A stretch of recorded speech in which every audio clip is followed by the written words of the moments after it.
요즘 자녀분들이 집을 구하실 때 겪을 수 있는 위험한 상황에 대해서 말씀드릴게요. 먼저 하나의 이야기부터 시작해 볼게요. 30대 A씨라는 분이 계세요.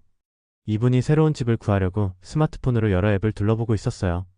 요즘 젊은 분들은 당근마켓이나 중고나라 같은 곳에서 집도 많이 찾으시거든요. 부동산 중개사무소에 가면 중개 수수료를 내야 하니까 집주인과 직접 거래하면 그 돈을 아낄 수 있잖아요.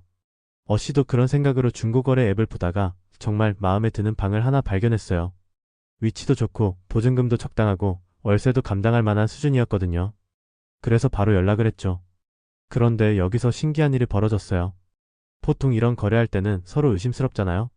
그런데 상대방이 먼저 신분증 사진을 보내주는 거예요. 그것도 주민등록등본, 등기부등본까지 다 함께 말이에요. A씨는 이 사람 정말 성실하고 믿을 만한 사람이구나 하고 생각했어요. 아버님, 어머님도 아시겠지만 요즘 세상에 먼저 개인정보를 보내주는 사람이 어디 있겠어요? 그러니까 A씨가 완전히 믿을 수밖에 없었던 거죠. 서류도 다 확인해보니까 이름도 맞고 주소도 맞고 집 소유권도 분명히 그 사람 것이었어요. 그래서 A씨는 안심하고 계약을 진행했어요. 계약서도 주고받고 보증금하고 월세까지 해서 총 2,055만 원을 그 사람 계좌로 보냈어요. 그리고 이사까지 완료했죠. 그런데 이사를 마치고 나서 이상한 일이 벌어졌어요. 이삿짐센터 기사님들이 집안에서 가스 냄새가 난다고 하는 거예요. 안전상 문제가 있을 수 있으니까 A씨가 바로 집주인에게 전화를 했어요. 그런데 전화기가 꺼져 있는 거예요. 한 번이 아니라 계속 꺼져 있었어요. 이상하다 싶어서 관리사무소로 달려갔는데 거기서 듣게 된 이야기가 충격적이었어요. 진짜 집주인의 전화번호가 A씨가 알고 있던 번호와 완전히 다른 거예요. 그제서야 A씨는 자신이 가짜 집주인에게 속았다는 걸 깨달았어요. 이런 일이 어떻게 가능한지 궁금하시죠? 사실 요즘 이런 사기가 정말 많이 늘고 있어요. 2024년에만 부동산 직거래 관련 사건이 5만 9천여 건이나 발생했거든요. 이게 매년 계속 증가하고 있는 추세예요. 그런데 더 놀라운 건 이 사기꾼들이 얼마나 치밀하게 준비했는지예요. 어씨에게 보낸 그 신분증, 등본, 등기부등본이 모두 위조된 거였어요. 그것도 경찰관이 봐도 진짜인지 가짜인지 구분하기 힘들 정도로 정교하게 만들어진 거였죠. 실제 집주인분 말씀을 들어보니까 사기꾼들이 결혼하기 전에 살던 집 주소를 이용해서 모든 서류를 위조했다고 해요. 도장까지 거의 똑같이 만들어서 전문가도 속을 정도였다고 하거든요. 그리고 여기서 끝이 아니에요. 이 사기꾼들은 A씨를 더 안심시키기 위해서 가짜 부동산 중개사무소까지 만들어놨어요. 공인중개사 명함도 주고 전자계약서도 작성해주고 말이죠. A씨 입장에서는 부동산을 통해서 거래하니까 더 안전하겠다 생각할 수밖에 없었던 거죠. 그런데 나중에 확인해보니까 그 부동산 사무소는 실제로 존재하는 곳이긴 했어요. 하지만 그 사무소에서는 이런 거래를 전혀 하지 않았다고 해요. 사기꾼들이 실제 사무소 이름을 도용해서 사칭한 거였어요. 이 모든 사실을 알게 됐을 때는 이미 늦었어요. 사기꾼은 돈을 가지고 사라져버렸거든요. 어씨는 2천만 원이 넘는 돈을 잃었고 집도 잃었고 다시 집을 구해야 하는 상황이 된 거예요. 아버님, 어머님, 이런 일이 왜 자꾸 일어나는지 아세요? 바로 중고거래 플랫폼에서는 집주인인지 확인하는 절차가 없기 때문이에요. 누구든지 아무 집이나 올려놓고 거래할 수 있는 거죠. 국토부에서도 이 문제를 알고 있어서 올해 2월부터 중고거래 플랫폼에 부동산 매물을 올릴 때는 본인 인증을 받으라고 권고하고 있어요. 하지만 이게 그냥 권고사항이에요. 의무가 아니라서 플랫폼에서 적극적으로 나서지 않고 있는 거죠. 실제로 중고거래 플랫폼 관계자들은 이렇게 말해요. 저희는 중개를 해주는 게 아니라 게시판을 마련해주는 거고 개인과 개인 간의 거래이기 때문에 제3자가 매물을 올릴 수 있고 집주인 인증이 필수가 아닙니다. 그러니까 결국 우리가 스스로 조심해야 하는 거예요. 특히 아버님, 어머님께서 자녀분들이 이런 방법으로 집을 구하신다면 꼭 주의하시라고 말씀해주세요.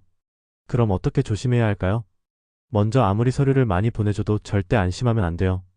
요즘 위조 기술이 너무 발달해서 전문가도 속을 정도거든요. 특히 스마트폰으로 사진을 받아서 보면 더 구분하기 어려워요. 두 번째로는 직접 만나서 거래하는 게 좋아요. 그것도 그 집에서 만나는 거죠. 진짜 집주인이라면 자기 집에서 만나는 걸 거부할 이유가 없거든요.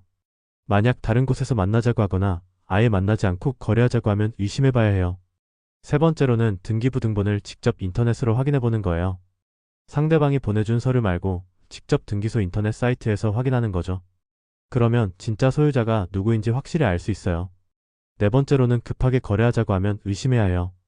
오늘 안에 계약하지 않으면 다른 사람에게 줄 것이다. 이런 식으로 채촉하는 건 전형적인 사기 수법이거든요. 다섯 번째로는 계약금을 너무 많이 요구하면 조심해야 해요. 보통 계약금은 보증금의 10% 정도가 적당한데 처음부터 큰 돈을 요구하면 의심해 볼 필요가 있어요. 여섯 번째로는 가능하면 공인중개사를 통해서 거래하는 게 좋아요.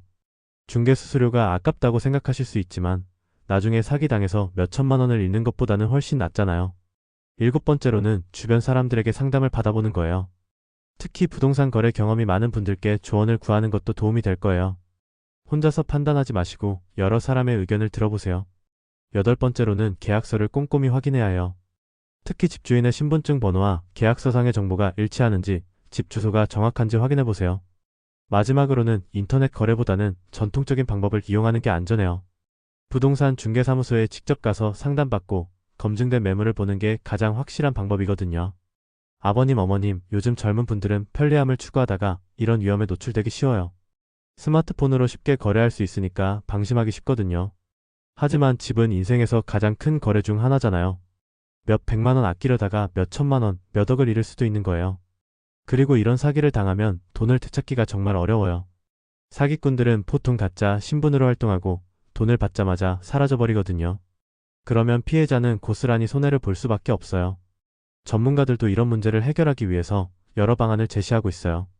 게임 아이템을 거래할 때처럼 에스크로 시스템을 도입하자는 의견도 있고, 플랫폼에서 더 강력한 안전장치를 마련해야 한다는 의견도 있어요.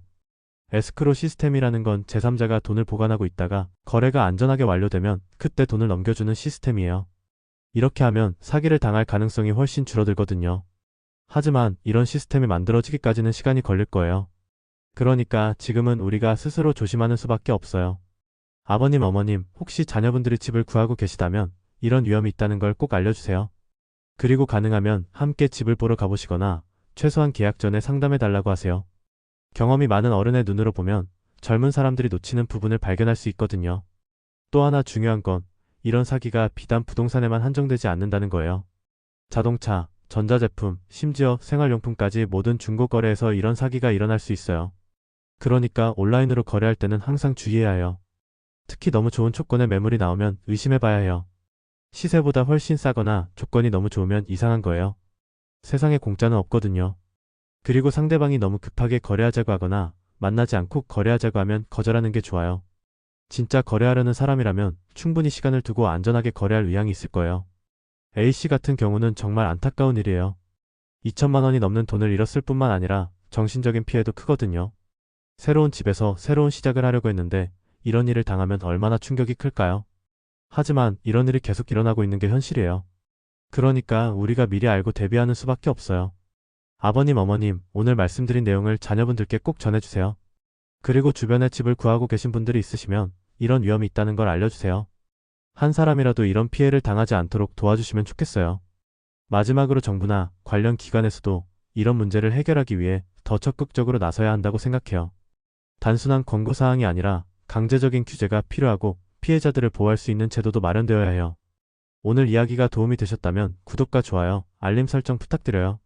그리고 댓글로 궁금한 점이나 경험담도 나눠주시면 좋겠어요. 다음에도 유용한 정보로 찾아뵐게요. 감사합니다.